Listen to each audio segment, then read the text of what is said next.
Hermanos, que la paz de Jesús, nuestro Dios, pueda ser en cada una de nuestras vidas. Estamos contentos porque siempre que hablamos de la palabra de Dios es una alegría para mí, y yo creo que debe ser una alegría para todos nosotros. Así que debemos sentirnos contentos y alegres siempre que llevamos palabra de Dios a otras personas.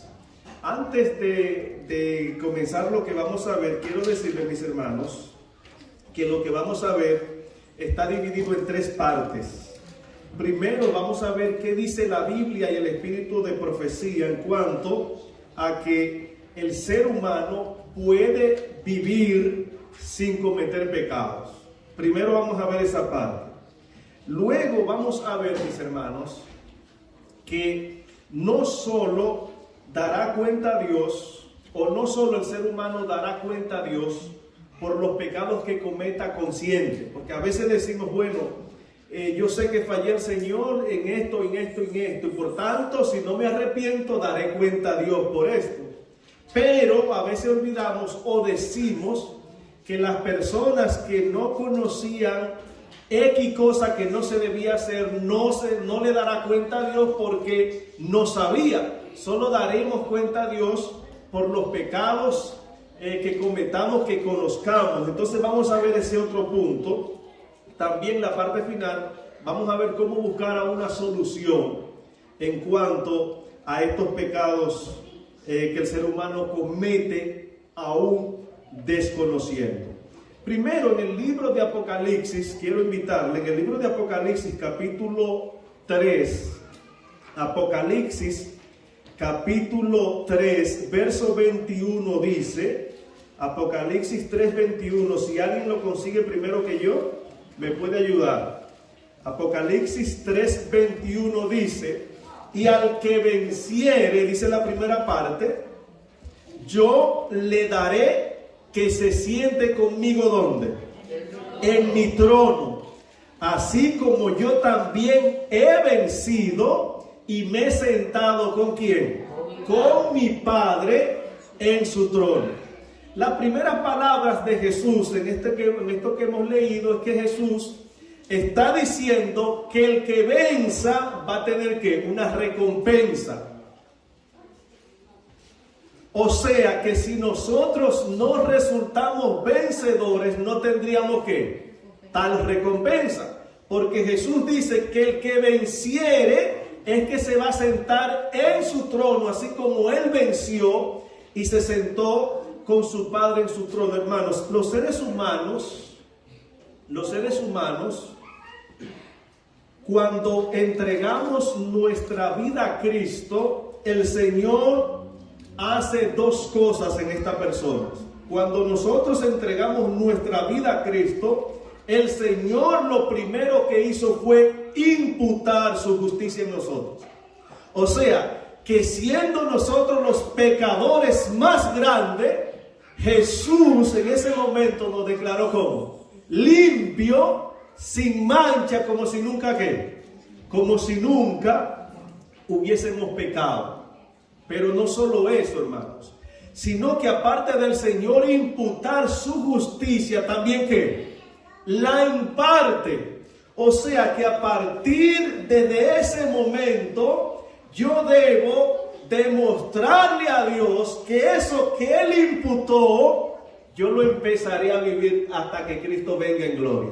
Amén. No sé si ustedes me entienden, porque muchas veces decimos, no, ya el Señor lo salvó, no importa lo que Él haga, como quiera, estará ¿qué? Salvo. Eso dicen muchas personas. Y hoy se hablaba de la predestinación. Cuando se tocó ese tema, hermanos, mi cabeza, como dicen en mi pueblo, estaba dando vueltas, que quería hablar de ese punto, pero ya había pasado. En cuanto a la predestinación, hermanos, la predestinación del Señor no es como la presenta el mundo o como la presenta algunas religiones. ¿Qué dicen algunas religiones? Ya Dios dijo que yo me voy a salvar y no importa lo que yo haga, haciendo lo malo yo me salvaría, porque Él supuestamente me predestinó a esa salvación. Eso dicen personas de otras iglesias. Pero cuando hablamos de predestinación, hermanos, es algo que es muy sencillo. Por ejemplo, un joven que decida hoy estudiar la carrera de ingeniero, en 5 años ese joven está predestinado a ser ¿qué? A ser ingeniero. ¿Por qué? Porque desde el principio él tomó la decisión de estudiar esa carrera de ingeniería. Ahora, esa predestinación depende de si él continúa lo que él propuso en su mente y en su corazón. Si él se desvió, entonces estaría predestinado a ser ingeniero. No, hermanos. Por eso el Señor nos predestinó en un sentido que ya Él sabía desde el principio lo que nosotros íbamos a hacer. Pero para nosotros ser lo que Él ya sabe, debemos seguir viviendo lo que Él ha puesto como debemos vivir. No es que Dios dijo, tú te vas a salvar y tú viviendo una vida de pecado, no importando cómo vivas, tú te irías a salvar. Esa no es la predestinación del Señor. La predestinación de Dios es a aquellos que viven una vida de acuerdo a su voluntad. Su fin, ¿cuál será? Vida eterna. Porque nosotros seremos juzgados según lo que hagamos, según nuestras obras. Es por eso que Proverbios capítulo 4, verso 18, que dice: mas la senda del justo, ¿cómo es? Como la luz de la aurora, que va en aumento hasta ¿qué? Hasta que el día es perfecto. Para que una persona sea justa, lo primero que tiene que hacer es entregar su vida a Cristo, para que el Señor ¿qué? Lo justifique. Una persona que nunca entregó su vida a Cristo no puede ser justificada, porque el ser humano lo justifica a Cristo ¿con qué? Con su sangre derramada en la cruz del Calvario. Es por eso, hermanos, que cuando entregamos nuestra vida a Cristo, comenzamos a caminar por un camino, por una senda, como dice aquí, como hemos leído. Ahora, ¿qué es una senda? Una senda, hermanos, se forma, por ejemplo, hay un terreno lleno de mata, por decirlo, o de árboles, un terreno lleno de hierbas. Entonces yo comienzo a caminar por ese terreno, y al yo caminar o atravesar ese terreno voy formando lo que es un camino, pero la Biblia ese camino le llama senda, un camino incómodo. Pero yo cruzo por ese camino que atravesé, ese lugar, esa finca, ese terreno. Pero vienen animales también, atraviesan ese terreno, vienen personas, atraviesan ese terreno. No es igual que venir un tractor y tumbar ese camino, hacer un camino con la ingeniería. O sea, cuando aquí hablamos que el camino o la senda del justo es como la luz de la aurora, que va en aumento hasta que el día es perfecto, es que el justo comienza a caminar, después que entrega su vida a Cristo, caminos pedregosos. No habla la Biblia en San Mateo, creo que es capítulo 7, los versos 13 y 14, que hay 2 caminos. Un camino ¿cómo? Ancho y uno estrecho. Pero por el camino estrecho, vamos a buscar qué dice San Mateo, capítulo 7, los versos 13 y 14. San Mateo 7, 13 y 14 dice: entrad por la puerta estrecha. La primera invitación de Dios, ¿qué es? Que entremos por la puerta estrecha. Pero continúa diciendo: porque ancha es la puerta y espacioso el camino que lleva a la perdición, y muchos son los que. O sea, Dios está mostrando 2 puertas y 2 caminos. Una puerta ancha con un camino ancho, pero una puerta estrecha con un camino estrecho. Pero Él dice que esa puerta ancha, ese camino ancho que lleva a la perdición, son muchos o pocos los que entran por él. Son muchas personas que entran por él. Pero dice el verso 14: porque estrecha es la puerta y angosto el camino que lleva a la vida, y pocos son los que entran por ella. Hermanos, cuando nosotros entregamos nuestra vida a Cristo, abrimos o comenzamos a caminar por este camino estrecho y por esta puerta estrecha, porque Jesús dijo que Él, ¿cuál era? ¿Qué era Él? Él era la puerta también. O sea, Jesús es la puerta. Nosotros debemos entrar por la puerta de Cristo a través de reconocerlo, de aceptarlo como nuestro Salvador personal.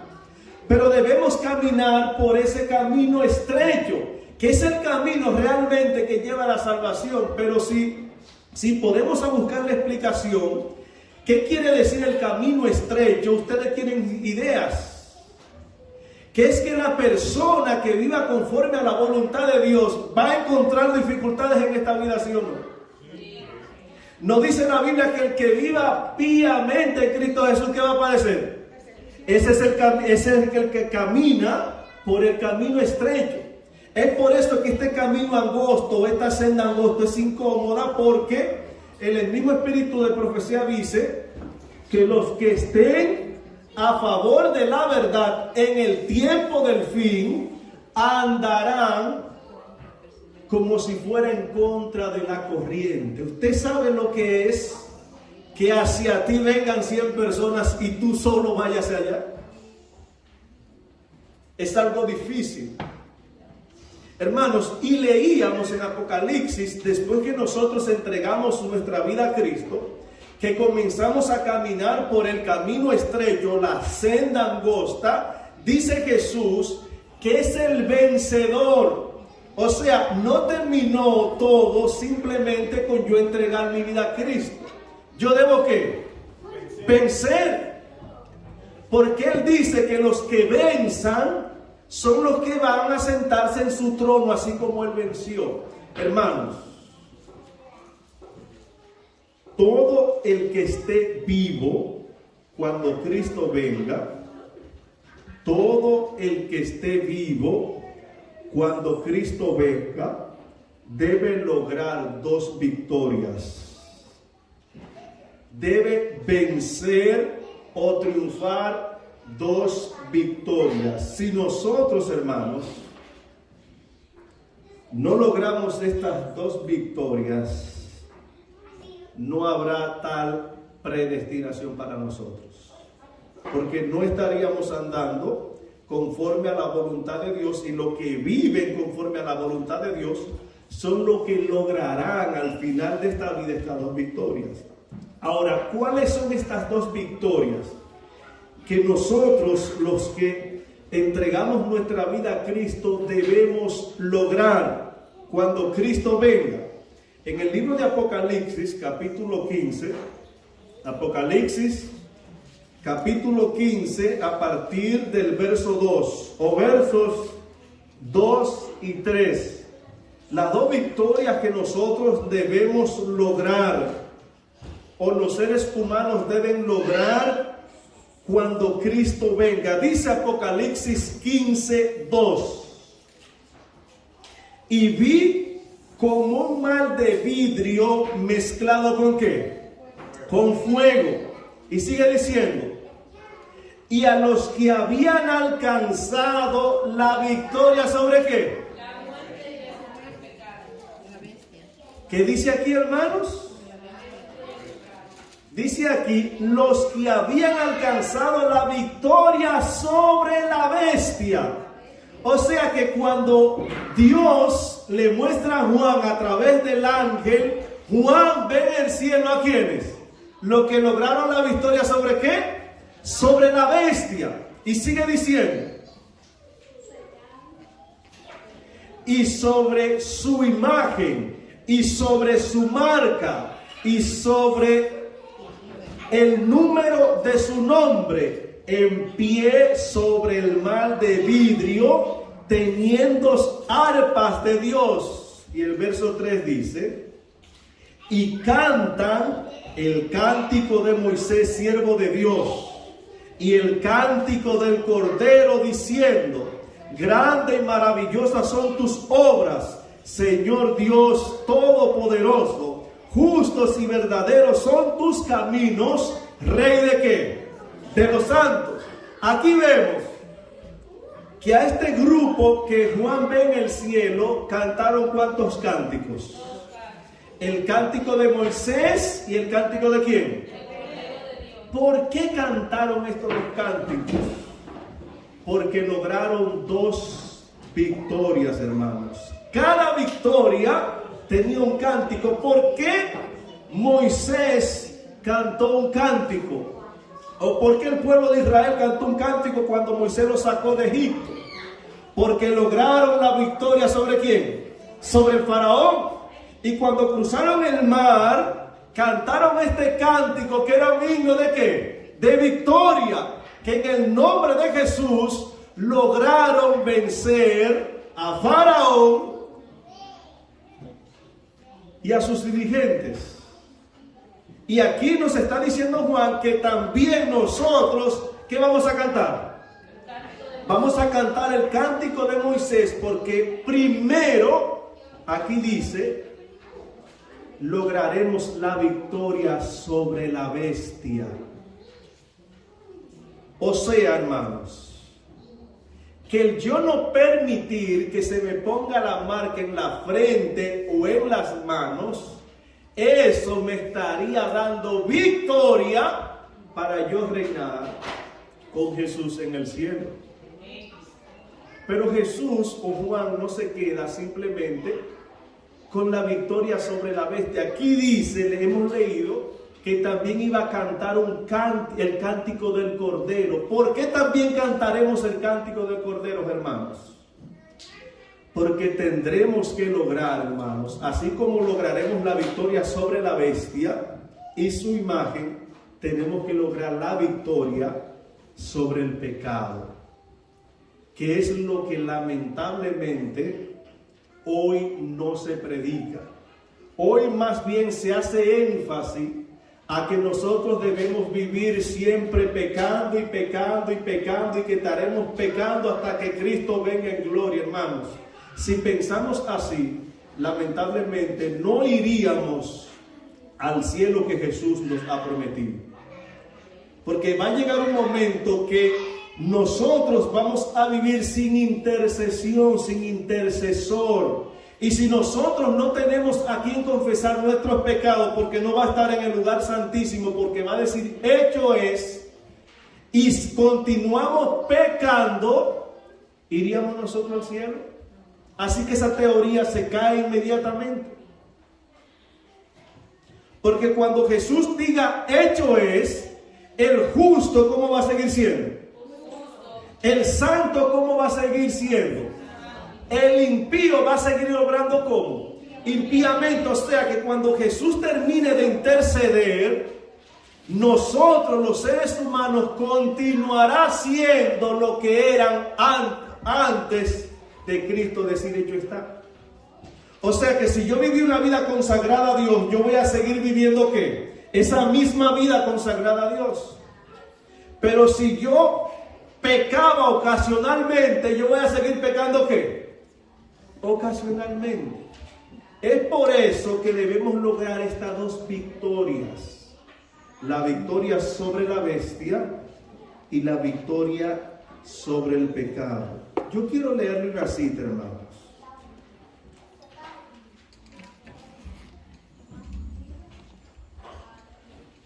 que la encontramos en el Conflicto de los Siglos, la página 681. El conflicto de los siglos, porque a veces ponemos esto difícil e imposible, pero nosotros creemos en el espíritu de profecía. El conflicto de los siglos, la página 681 dice: ahora, mientras que nuestro gran sumo sacerdote está haciendo propiciación por nosotros, debemos de tratar de llegar a la perfección en Cristo. ¿Cuándo es que debemos ser perfectos en Cristo, hermanos? ¿Ahora o después que Jesús diga hecho está? Es ahora, hermanos. Porque si nosotros dejamos eso para después que Jesús diga hecho es, estamos lamentablemente perdidos. Y sigue diciendo, vuelvo a leer, ahora mientras que nuestro gran sumo sacerdote está haciendo propiciación por nosotros, debemos de tratar de llegar a la perfección en Cristo. Hay personas que ni siquiera tratan. Y aquí nos está motivando ¿a qué? A tratar. ¿Por qué no lo logramos? Porque antes de decir ya nosotros decimos que no podemos. Es como aquellas personas que se enfrentan a una carrera y cuando ven la distancia dicen, no, ya yo perdí. ¿Y qué va a pasar? Perdió porque perdió en su mente, perdió mentalmente. Entonces nosotros debemos tratar. ¿Por qué el Señor hizo el milagro del Mar Rojo? Después que el pueblo de Israel comenzó ¿a qué? A caminar. Mientras ellos no comenzaron a caminar, el milagro no iba a durar. Mientras que nosotros no comencemos a tratar, el Señor entonces no nos va a ayudar. Tenemos que comenzar a tratar ahora que Cristo está intercediendo por nosotros. Y sigue diciendo, Satanás no pudo encontrar nada en que el Hijo de Dios, que le permitiera ganar la victoria. Cristo guardó los mandamientos de su Padre y no hubo en él ningún pecado de que Satanás pudiese sacar ventaja. Hermano, en Cristo no hubo ningún pecado. ¿Por qué lo guardó todo? Porque él se propuso ¿qué?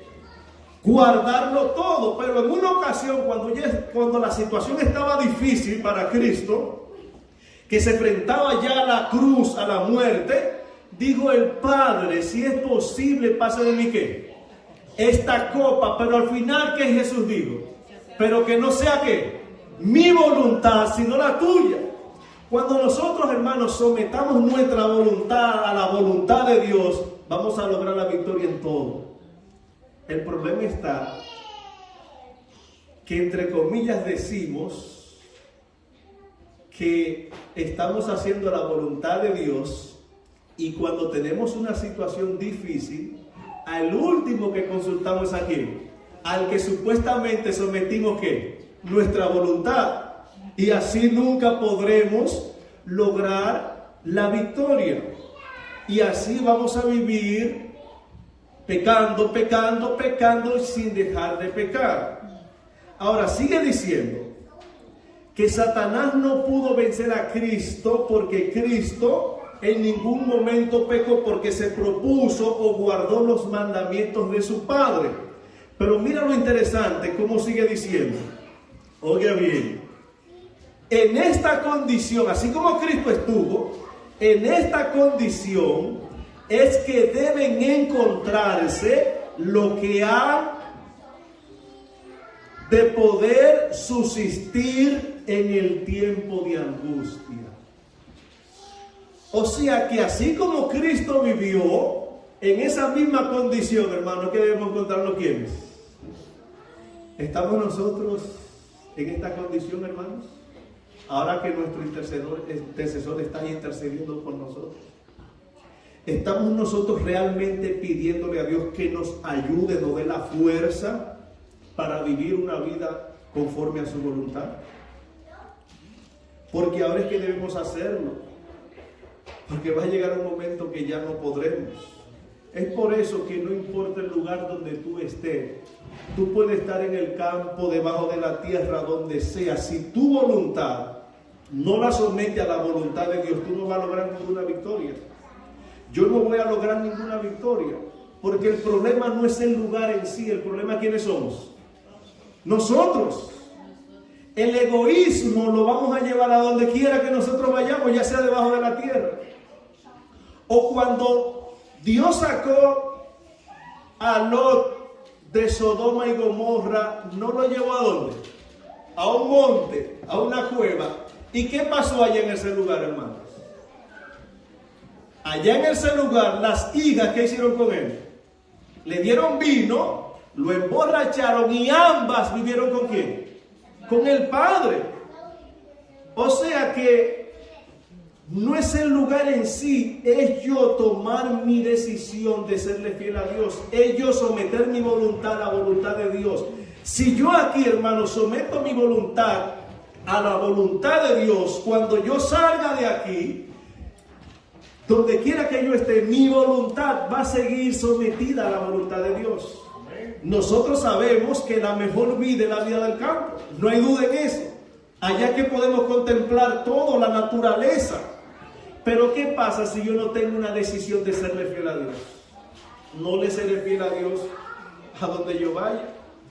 Porque el problema somos nosotros que estamos bajo ¿qué? Bajo el pecado.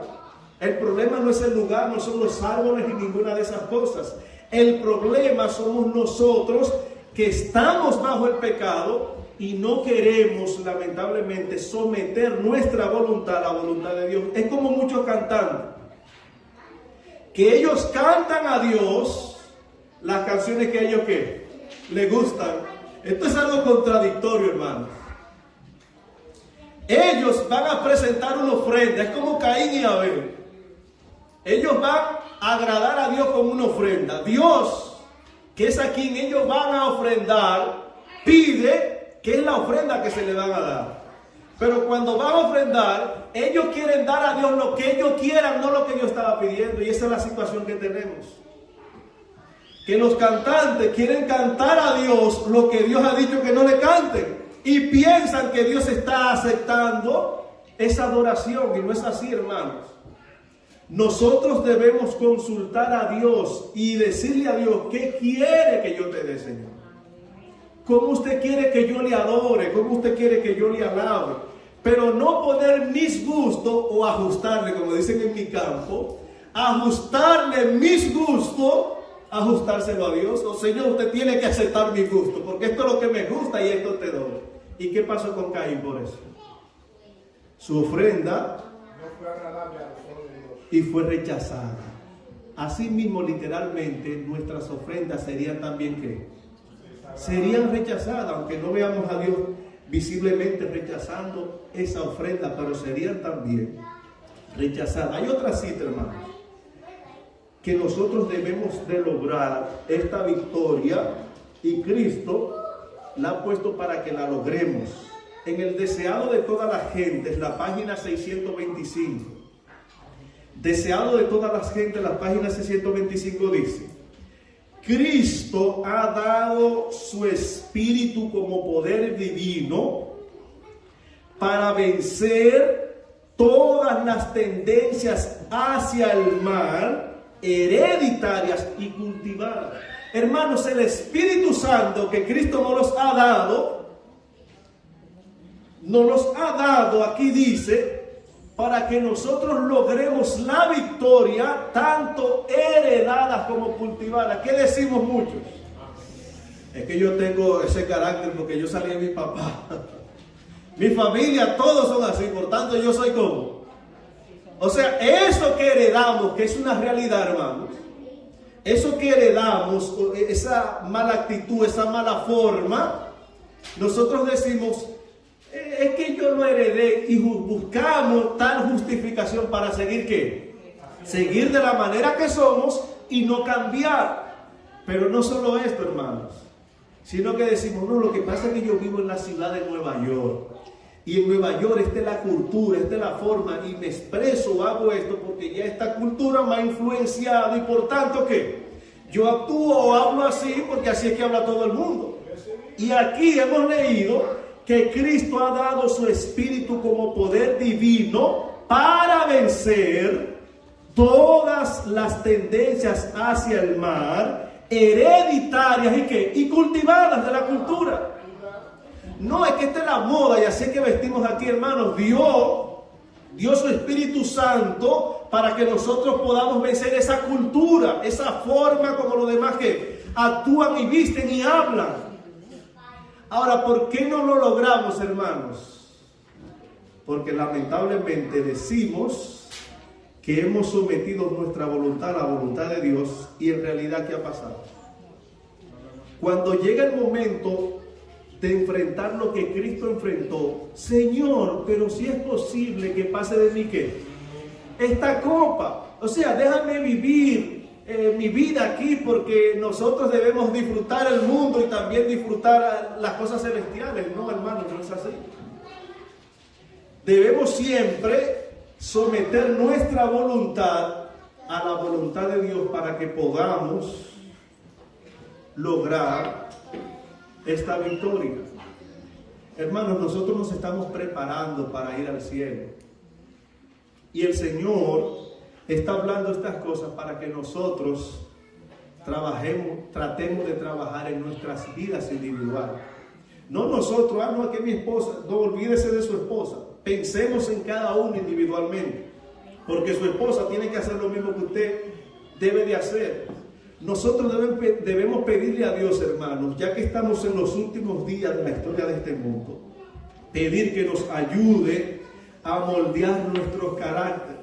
Porque muchas veces, yo lo digo por mí mismo, no por ustedes, muchas veces actuamos como Pedro. Hablamos, ofendemos y después pensamos.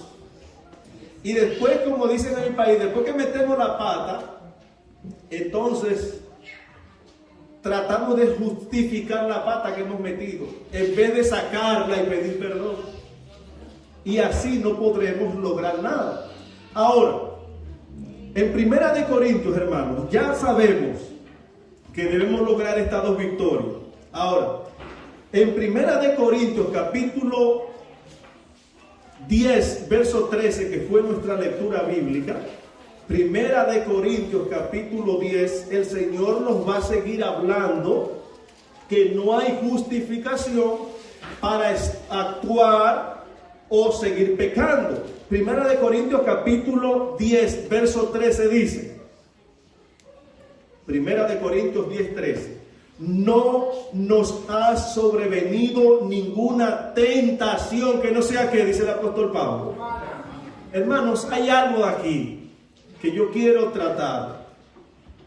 La excusa que siempre usamos es, bueno, yo hablo así, o yo fallo, o yo peco porque yo soy ¿qué? No, es que somos humanos, y como somos humanos, ¿qué? Por eso pecamos. Cuando Pablo dice que no nos ha venido ninguna tentación que no sea humana, no está diciendo que pecamos porque somos humanos. Y muchas veces usamos esa excusa para justificar nuestros pecados. Y está mal, hermanos, que digamos, no, que somos humanos. Hermanos, eso está mal porque estamos justificando el pecado. No pecamos porque somos humanos. Cuando Dios creó a nuestros primeros padres antes del pecado, ¿ellos eran humanos o no eran humanos? ¿Y cómo los creó Dios? Perfecto, a su imagen. Entonces, ¿por qué eran humanos ellos tenían que pecar? No, hermanos. Ellos debieron tomar una decisión, porque fueron creados perfectos a la imagen de Dios. Y Dios le había advertido lo que el enemigo iba a tratar de hacer con ellos. Pero ¿qué pasó? Ustedes saben qué pasó. Ellos voluntariamente, ¿qué? Tomaron la decisión de no creer a Dios y creer la palabra de ¿quién? De Satanás, pero no era porque eran humanos. ¿Qué pasó con los ángeles en el cielo, hermanos? Los ángeles pecaron porque eran espíritus. Pues entonces todo el mundo, ¿qué va a pasar? Va a buscar una excusa por lo que es. Hermanos, simplemente nosotros pecamos porque tomamos la decisión de hacer o rendirnos a eso que Satanás nos está presentando, simplemente. Entonces el mismo texto sigue diciendo, no digamos, hermanos, que fallamos porque somos humanos, porque no es así. Porque Dios nos está escuchando y Satanás también. Y va a seguir, ¿qué? Tentándonos, porque vamos a seguir usando la excusa que somos humanos. Entonces no nos ha venido ninguna tentación que no sea humana. ¿Por qué Pablo dice que no sea humana?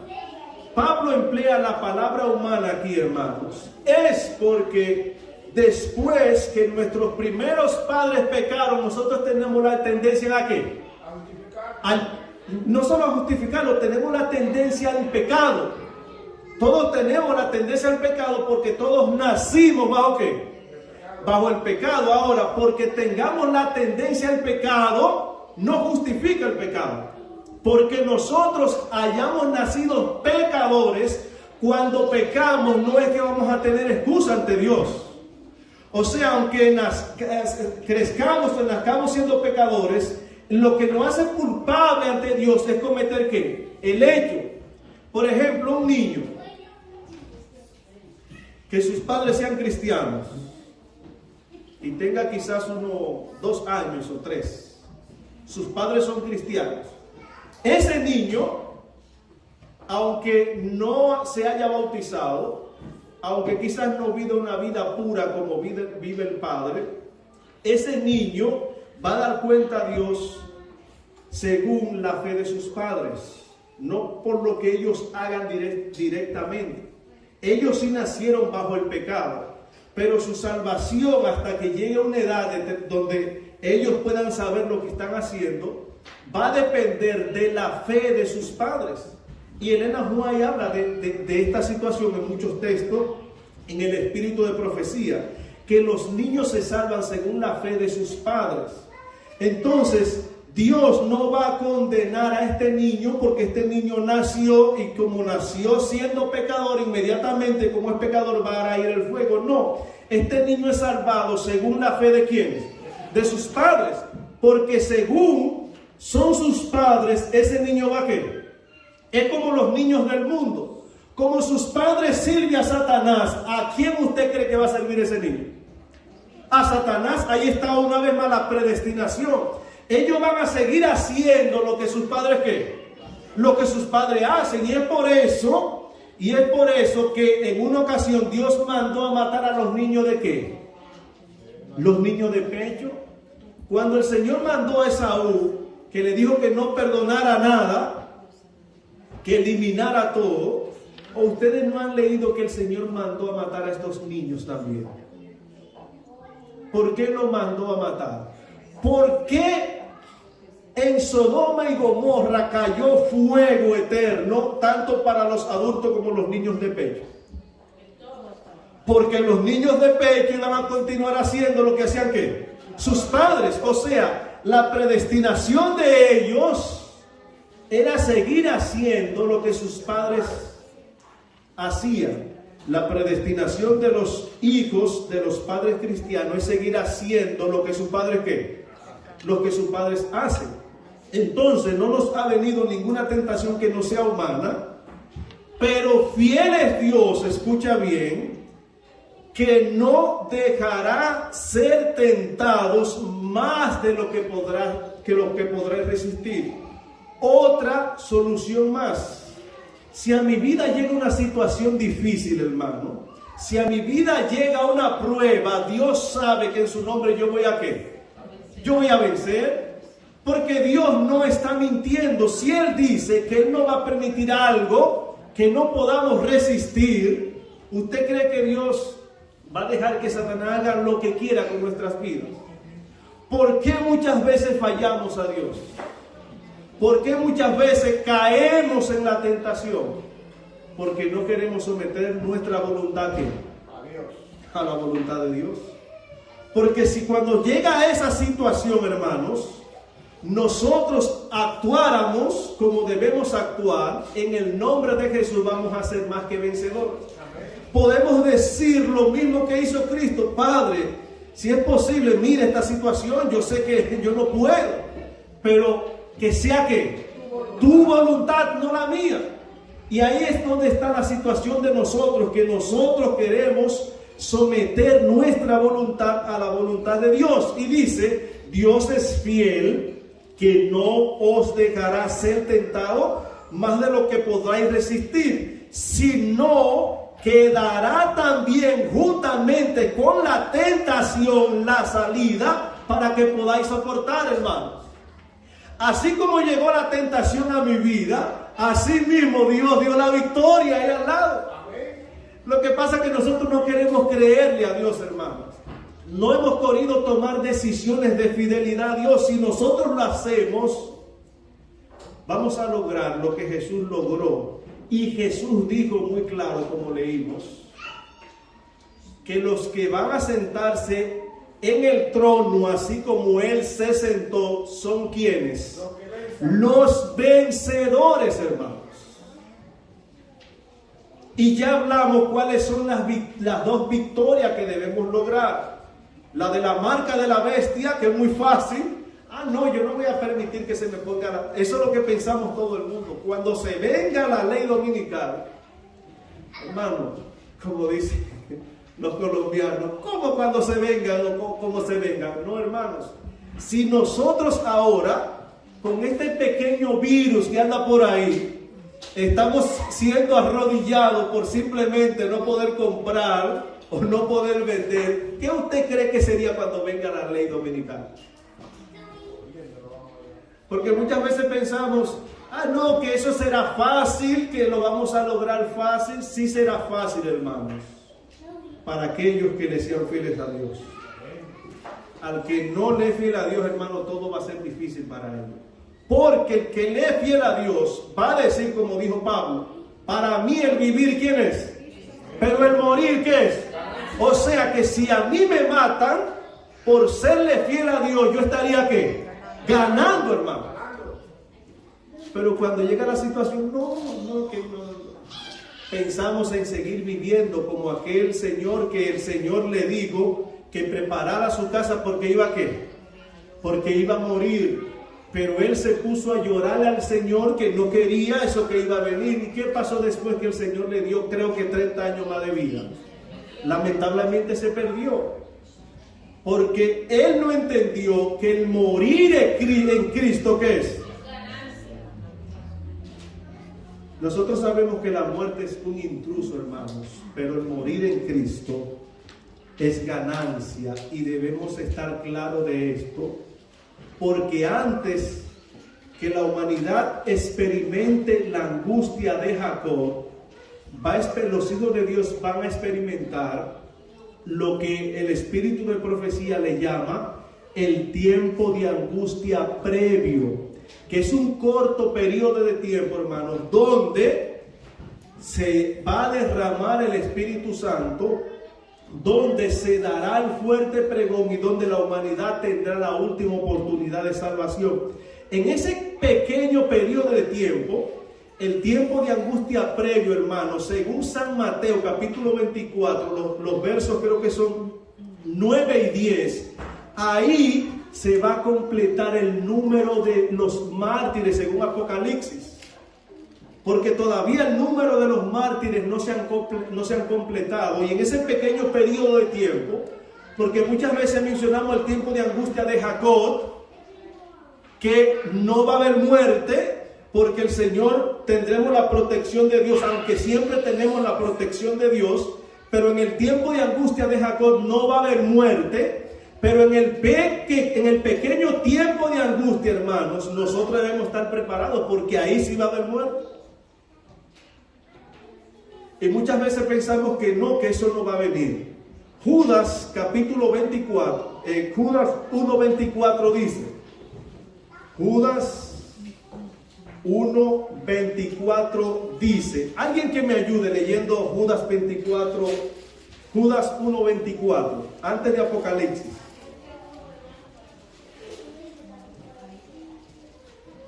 Dice Judas 24, que tiene un solo capítulo. Y aquel que es poderoso para guardarlo ¿qué? Sin caída y presentarlo sin mancha delante de su gloria con gran alegría. Jesús, hermanos, es poderoso para ayudarnos a que nosotros estemos sin ¿qué? Sin caer. Pero caer ¿dónde? En el pecado. Debemos tener fe en Dios. Primera de Juan capítulo 2 verso 1.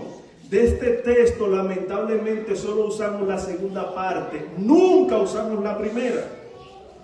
Primera de Juan capítulo 2 verso 1 dice, hijitos míos, os escribo estas cosas, ¿para qué?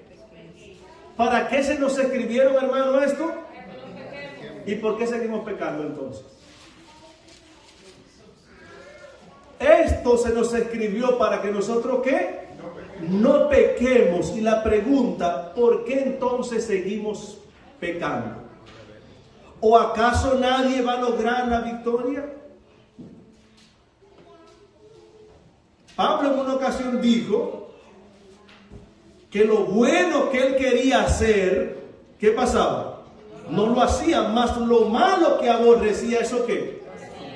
Pero Pablo luego, ¿qué llegó a decir Pablo? Que él ya lo había, ¿qué? Alcanzado. O sea, por lo tanto le estaba reservado la corona de justicia. O sea, antes él decía que lo malo que él no quería hacer lo hacía, y que lo bueno que él quería hacerlo, o sea, todo lo contrario. Pero ahora él dijo que él lo había, ¿qué? Lo había alcanzado, lo había logrado. Nosotros también, hermanos, debemos alcanzarlo, debemos de lograrlo. Y eso debemos de lograrlo, hermanos, antes de que Jesús diga que hecho está. Quiero ya ir finalizando porque no sé si tengo más tiempo, porque tenemos muchas citas aquí. Pero yo sé que el tiempo se ha ido. Pero quiero leer 2 citas de la Biblia y 2 citas del Espíritu Profético. Por ejemplo, en Historia de Patriarcas y Profetas, la página 446. Patriarcas y Profetas 446. Es para que nosotros entendamos, hermanos, que nosotros en el nombre de Jesús podemos vivir una vida conforme a la voluntad de Dios. En el nombre de Jesús podemos vivir esa vida. En la página 446 de Patriarcas y Profetas dice: todos los que profesan la vida piadosa de Cristo tienen la más sagrada obligación de guardar su espíritu y dominarse ante las mayores provocaciones. Cuando a mí me provoca, hermanos, alguien, sea cristiano o no, para llevarme a yo fallarle a Dios, yo debo de refrenarme entre estas mayores provocaciones. Y sigue diciendo: las cargas impuestas a Moisés eran muy grandes, pocos hombres fueron jamás probados tan severamente como lo fue Moisés. Sin embargo a ello Dios no excusó su pecado. Moisés podría decir: señores, que este pueblo ya me tiene que cansado. Pero Dios no excusó que el pueblo lo tenía cansado, hermano. Dios proveyó ampliamente en favor de sus hijos. Y si ellos confían en su poder, nunca serán juguetes de las circunstancias. Hermanos, ¿confiamos nosotros en el poder de Dios? El problema es que no confiamos ni siquiera en el poder del Dios que servimos. Ni aún las mayores tentaciones pueden excusar el pecado. Hermano, lo más feroz que Satanás envía a mi vida, no hay excusa ante Dios para eso. Por intensa que sea la presión ejercida por el alma, la transgresión es siempre un acto nuestro. O sea, que cuando Satanás trae la tentación a mi vida, yo tengo la decisión de rechazarla o qué, o aceptarla. O sea, en mí está en mantenerme fiel a Dios, como dijo José. ¿Qué dijo José? ¿Cómo yo haría tan mal pecando contra quién? Contra mi Dios. Porque llegó esa tentación de la esposa de Potifar, creo que era, que quería que él viviera con ella. Pero ¿qué dijo él? No, yo no voy a pecar contra mi Dios. Pero él también tenía la posición de decir que, de caer a la tentación. ¿Y qué pasaría con nosotros, hermanos?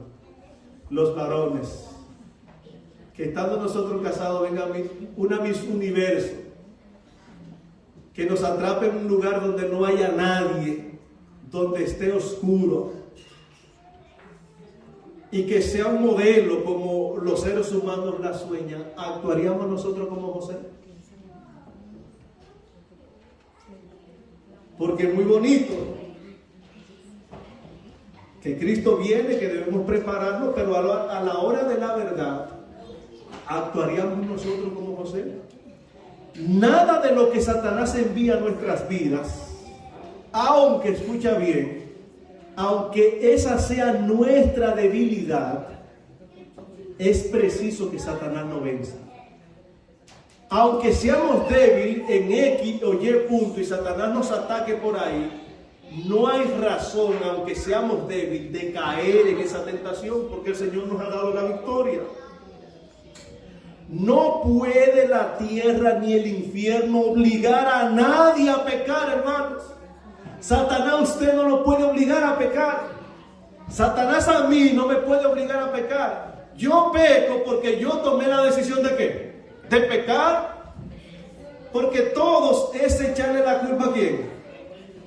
Es cuando el Señor bajó aquí a la tierra. ¿Qué dijo Eva? La serpiente ¿qué? Oye, no fue humilde. Bueno, Señor, yo tenía una ambición y me dejé llevar la serpiente. Ya caí en pecado, perdóname. Pero no, ella se excusó diciendo que la serpiente ¿qué? Pero cuando viene Adán, ¿qué dice Adán? Bueno, señores, la culpable es ella. Si ella no me trae el fruto, ¿yo no qué? No como. Así todo el mundo pone una excusa ante ¿quién? Ante Dios, por no reconocer que fallamos o que estamos mal y que necesitamos de Dios. Porque nos mostramos ante el mundo que somos los más fieles del mundo, pero en realidad, lamentablemente, es todo lo contrario. Satanás nos ataca en nuestros puntos más débiles, pero no es preciso que nos venza. Por severa e inesperado que sea el asalto, Dios ha provido la ayuda para nosotros. Mediante su poder podemos ser más que vencedores, hermanos. Debemos de creer al poder de Dios. Yo sé que ya el tema apenas estábamos comenzando, pero yo sé que el tiempo se fue. Yo quiero, hermanos, que nos pongamos en la mano de Dios, que pidamos a Dios que nos ayude a que nuestra voluntad se someta a la voluntad de Dios.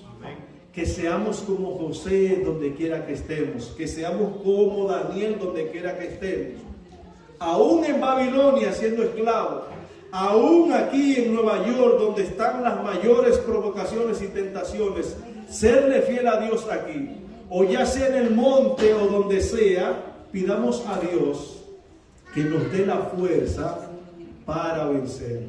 Yo quiero, hermanos, que concluyamos con una oración poniéndonos en las manos de Dios para que nosotros en este año tomemos la decisión de serle fiel en todas las cosas que Satanás traiga a nuestras vidas. Nosotros hay un texto que conocemos que dice que el que sabe hacer lo bueno y no lo hace, ¿qué le es? El que sabe hacer lo bueno y no lo hace, le es pecado. Hermanos, nosotros, el Señor ha puesto en nosotros el predicar el Evangelio en todo el mundo. Dios ha puesto esta misión en nosotros. En nosotros dejar de hacerlo, según este versículo que estamos haciendo.